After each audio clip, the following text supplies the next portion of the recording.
Okay, so the thing about the loop knot, okay, the loop knot is good for quickly attaching and detaching from your wire frames. So you can attach and very quickly detach. What you want to do is the loop knot for connecting to the wire frames, and then a square knot for connecting to your origami pieces. But if you are connecting from one frame to another, like right in here, then you want to do a loop knot connecting up here, and you want to do another loop knot connecting down below. So the square knot, as you can see, is only for connecting to your origami pieces. That's all you need to do. It makes it so much easier. It makes it easy for you to move around, to change your idea, to have a conversation or a dialogue with your piece. What does that mean? That means you're looking at it and you're saying, oh, does this look good? Do I want a different piece? Notice what I do now. So I go right in here. I take this, I go this way, and then, you know, right inside of here, let me open this up a little bit because it's a little tight, and there I am. I'm connected now. I've got one wire here and the other wire here, and I did that very easily. If I'm like, oh, you know, I don't quite like this connection, maybe I want this wire hanging over here, this one I don't like, it's very easy. You can disconnect it, right, and then come down over here and reconnect right in here.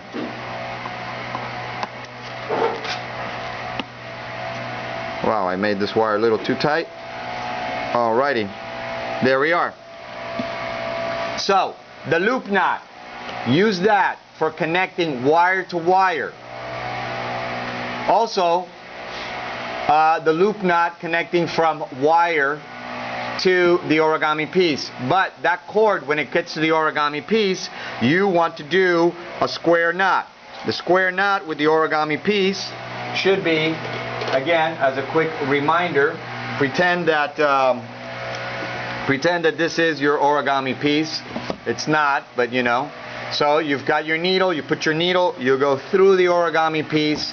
You've got your loop knot up top, but for the origami piece, you want to do a square knot. So the square knot, once again, you know, you come and you do a knot, but you have to reverse the knot. So you do it one way and then reverse it. What does that mean? Here I go over the main cord, under and through the hole. So I went over, under, through. A lot of times what we do is we do the same knot twice. That's not strong enough. What's strong is to do it reverse. So if I went over, under, through, here I'm going to go under, over, and through the hole. And what I get is, it looks like a pretzel. It looks like a pretzel, right? So, as a reminder, when you do the square knot,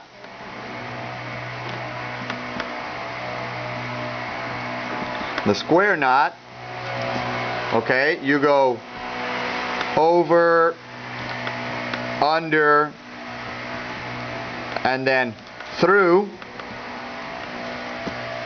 When you do the other knot, you reverse these two. And now you go under, over, and then through. So the only thing that it remains the same are these guys. So over, under, and through the hole, then under, over, and through the hole. That gives you a square knot. Alright, and then this is the loop knot. One last thing, if this is your piece hanging, you will see hanging around the room these white strings. Sometimes I'll give you one to hang somewhere above your workstation. I will have this string hanging from the ceiling, and you will see an S hook. Do not take your origami piece and then say, oh look, okay, I'm going to hang it on here like this. That's not what it's for. You have to create a loop knot between here and here. You must create a loop knot. And so what I want you guys to do is if you have your loop knot right here, you know, so here's your loop knot. Your piece will be here like this, hanging down, all of your mobile hanging down, and then from the ceiling you will then take this loop knot and you will hang it here.